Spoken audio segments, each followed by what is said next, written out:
Tulang belakang itu kan leher, tulang belakang bagian punggung, punggung bawah, sakit pinggang, kesemutan. Nah, itu belum pasti selalu saraf kejepit, Ya. tapi ada kemungkinan ke arah sana. Terus sarafnya di bagian pergelangan tangan itu juga cukup sering tuh terjadi saraf kejepit di bagian pergelangan tangan. Jadi yang sering pakai komputer, pegang mouse, kok tanganku kok itu ya kesemutan ya gitu, di jari-jari tertentu kok kesemutan. Nah, itu kemungkinan saraf kejepit yang di daerah pergelangan tangan.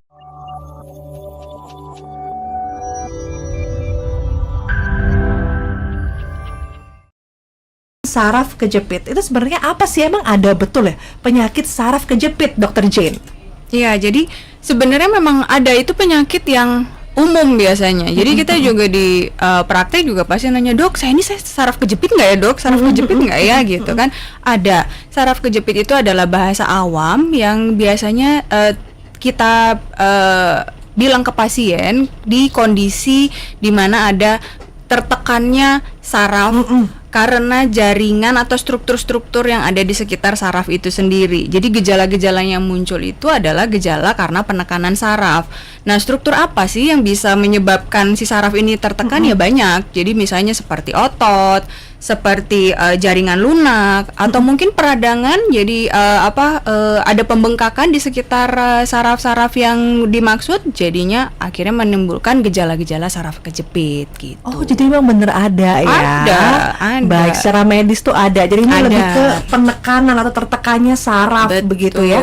Nah, ini biasanya paling banyak terjadi di area mana atau bisa di seluruh bagian tubuh, dok? Iya, sebenarnya sih semua daerah yang ada sarafnya ya bisa ya. Cuma memang yang paling sering itu ya di tulang belakang. Tulang belakang itu kan leher, tulang belakang bagian punggung, punggung bawah, sakit pinggang, kesemutan. Nah, itu belum pasti selalu saraf kejepit, tapi ada kemungkinan ke arah sana. Terus sarafnya di bagian pergelangan tangan itu juga cukup sering tuh terjadi saraf kejepit di bagian pergelangan tangan. Jadi yang sering pakai komputer, pegang mouse, kok tanganku kok itu ya kesemutan ya gitu, di jari-jari tertentu kok kesemutan. Nah, itu kemungkinan saraf kejepit yang di daerah pergelangan tangan gitu. Terus ada juga yang di bagian tungkai, ada juga.